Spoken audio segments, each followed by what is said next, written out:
आज का ये एपिसोड शुरू करने से पहले एक छोटी सी बात।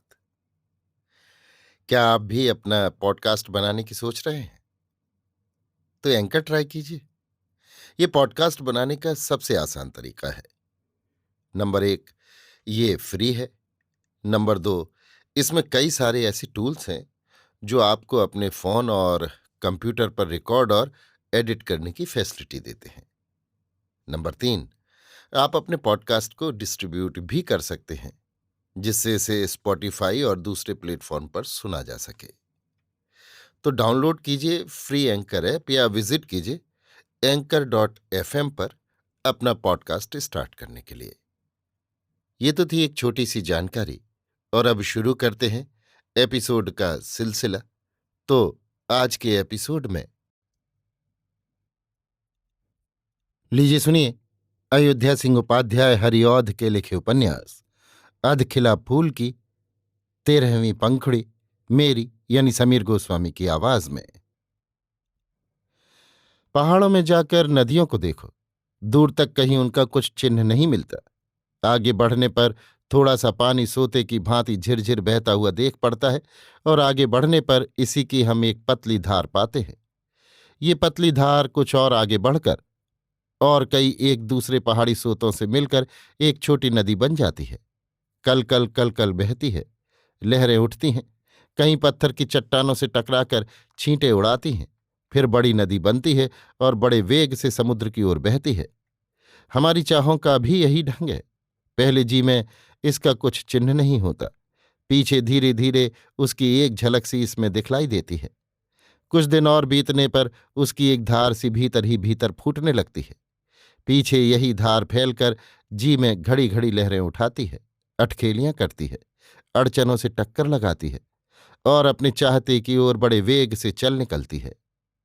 देवहूति के लिए कामनी मोहन की चाह भी अब यही पिछले ढंग की चाह है। वो उसमें डूब रहा है, उसी की भंवरों में पड़कर चक्कर खा रहा है। लाख हाथ पांव मारता है, पर कहीं थल बेड़ा नहीं मिलता। वो अपनी बैठक में पलंग पर लेटा है, उसकी आंखें कड़ियों से लगी हैं, भौहें कुछ ऊपर को खिंच गई हैं, और वो चुपचाप देवहूति की छवि मन ही मन खींच रहा है। उसने चंपे के फूलों से बनाकर एक मूर्ति खड़ी की, कमल की पंखुड़ियों से आंखें बनाईं, तिल के फूल से नाक संवारी, दोपहरिया के फूल से होठ बनाया, हाथ और पांव में भी कमल की पंखुड़ियों को लगाना चाहा, पर चंपे के फूल से यहां भी काम लिया। हाँ, उंगलियां बनाने में फूल से काम न चला, इसलिए वहां कलियां लगाईं और सब जैसा का तैसा रहने दिया। भौरों की पातियों को पकड़कर बाल बनाना चाहा, पर ये सब ठहरते न थे, इसलिए चुनी हुई पतली पतली सुथरी सेवारों से काम लिया। तब भी ये बनावट बहुत ही बाकी रही। बेले का फूल उतना ही उजला होता है, नेवारी और जूही का फूल भी वैसा ही होता है। चमेली का फूल इन सबों से इतना उजला नहीं होता, पर उसमें कुछ लाली होती है। कामनी मोहन ने जो साड़ी इस मूर्ति को पहनाई, वो इन फूलों के रंग की न थी।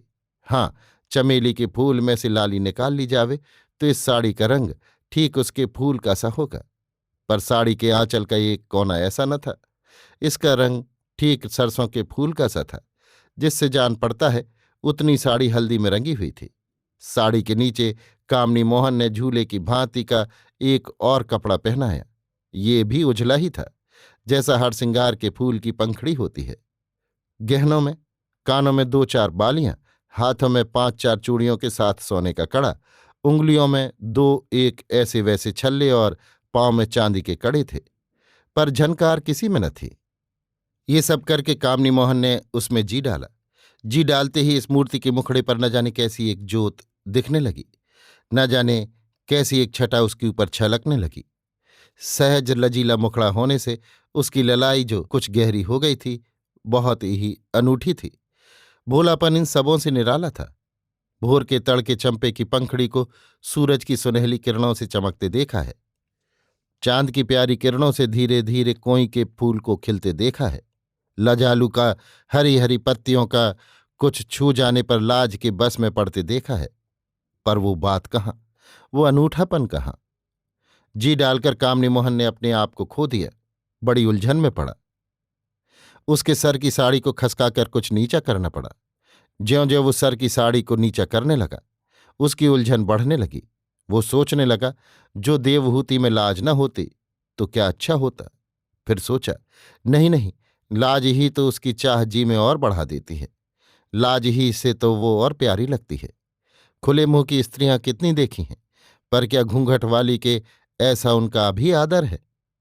कपड़ों में लिपटी, किवाड़ों की ओट में खड़ी स्त्री जितना जी को चंचल करती है, क्या द्वार पर आकर अकड़ी खड़ी हुई स्त्री के लिए भी जी उतना ही चंचल होता है। सीधी चितवन कितनी ही देखी है, पर क्या वो तिरछी चितवन के इतनी ही काट करती है। खिलखिलाकर हंसना जी की कली खिलाता है, पर क्या होठों तक आकर लौट गई हुई हंसी के इतना ही। और क्या ये सब लाज के ही हथकंडे नहीं हैं। जो कुछ हो, पर क्या अच्छा होता देवहूति, जो तुम्हारा मुखचंद एक बार में बिना बादलों के देखने पाता। इस घड़ी कामनी मोहन की सब सुध खो गई थी। वो बावलों की भांति कहने लगा, क्या न देखने दोगी देवहूति? मान जाओ, एक बार तो देखने दो। पर फिर अचानक वो चौंक उठा। उसने सुना, जैसे कोई कहता है, आप क्यों अपने पांवों में अपने आप को कुल्हाड़ी मार रहे हैं।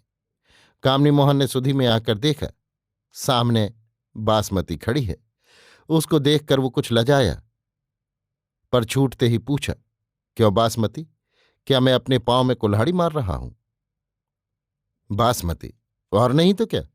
एक ऐसी वैसी छोकरी के लिए इतना आपे से बाहर होना, क्या अपने आप अपने पांव में कुल्हाड़ी मारना नहीं है? कामनी मोहन, क्या करूं बासमती, जी नहीं मानता। जो देवहूति 2-4 दिन के भीतर मुझसे न मिली तो मुझको बावला हुआ ही समझो। बासमती, क्यों? देवहूति में कौन सी ऐसी बात है? देवहूति से बढ़कर कितना ही आपके लिए मर रही हैं, कितनी ही आप पर निछावर हो चुकी हैं, पर देवहूति में क्या रखा है जो आप उसके लिए बावले होंगे? कामनी मोहन, इसको मेरे जी से पूछो बासमती, मैं बातों से नहीं बतला सकता। बासमती, ये आपकी बहुत बड़ी कचाई है। घबराने से कुछ नहीं होता, धीरे धीरे सभी बातें ठीक हो जाती हैं। आपकी कचाई और घबराहट ही सब बातें बिगाड़ती है। आप जितना ही उसके लिए चंचल होते हैं, वो उतना ही ऐंठती है। मैं कहती थी, आप उसके पास कोई चिट्ठी न लिखिए, पर आपने न माना। अब ये इतना तन गई है, जो पुट्ठे पर हाथ तक नहीं रखने देती। कामनी मोहन, तुम सदा ऐसी ही बातें कहा करती हो, कुछ होता जाता तो है नहीं, उल्टे सब बातों को मेरे ही सर मढ़ती हो। क्या मेरी चिट्ठी भेजने से पहले उसके ये ढंग न थे? बासमती, जी नहीं, ये ढंग नहीं थे। क्या देवकिशोर भी कभी फूल तोड़ते समय वहां आता था?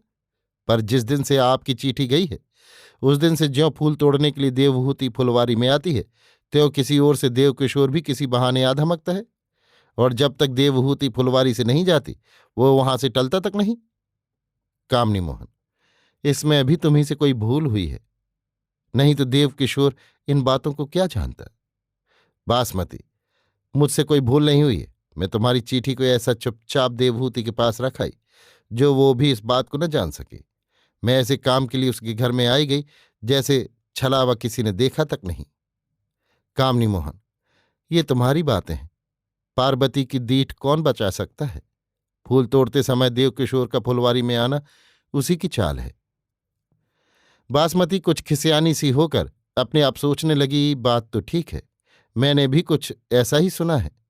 पर जी की बात जी ही में रखकर बोली, आप कहेंगे क्या, मैं पहले से ही जानती हूं।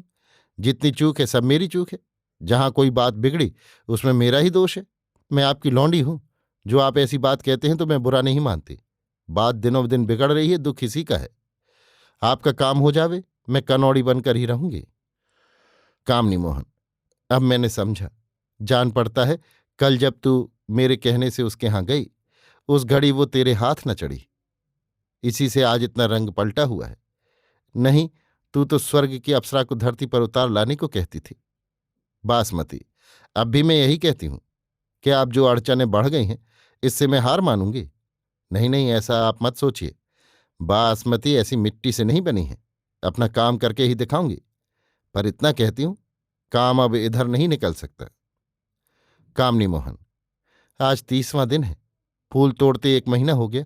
कल से देवहूति मेरी फुलवारी में फूल तोड़ने ना आवेगी। जो आज काम न निकला तो फिर कब निकलेगा? जैसे हो बासमती, आज काम पूरा करना चाहिए। बासमती, आप फिर उतावली करते हैं। मेरी बात मानकर आप उतावले ना हो। आजकल उसके रंग ढंग ठीक नहीं है। आज उसको अपने रंग में ढालना टेढ़ी खीर है। कामनी मोहन। बासमती तुम भूलती हो, जो आज कुछ न हुआ फिर कुछ न होगा। मैं तुम्हारी भांति जी का कच्चा नहीं हूं। जो कुछ मैंने सोच रखा है आज उसको कर दिखाऊंगा। मैं तुमको इस घड़ी देख रहा था, तुम कितनी हो, नहीं तो इन बातों से कुछ काम न था। बासमती। राम करें आपने जो सोचा है वो पूरा उतरे। मैं कच्ची हूं कि पक्की ये आप भली भांति जानते हैं। आज भी जानेंगे। मैं कितनी हूं ये भी आपने बहुत दिनों से समझ रखा है, आज भी समझेंगे। पर आपका जी इस घड़ी कहाँ है कुछ समझ में नहीं आता।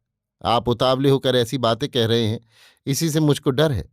उतावलापन अच्छा नहीं, पर जब आप नहीं मानते हैं तो मैं अपना मुंह पीट डालूं तो क्या। मैं जाती हूं। आप जो कुछ कीजिएगा बहुत चौकसी से कीजिएगा। आप चाहे इस घड़ी न माने, पर मैं कहे जाती हूं, जहां तक हो सकेगा मेरे योग्य जो काम होगा मैं उसमें न चूकूंगी। बासमती के चलते चलते कामनी मोहन ने कहा, बासमती कुछ कहना है। बासमती पास आई। फिर न जाने दोनों में क्या चुपचाप बातें हुई। इसके पीछे दोनों वहां से चले गए। अभी आप सुन रहे थे अयोध्या सिंह उपाध्याय हरिऔध के लिखे उपन्यास अधखिला फूल की 13वीं पंखुड़ी, मेरी यानी समीर गोस्वामी की आवाज में।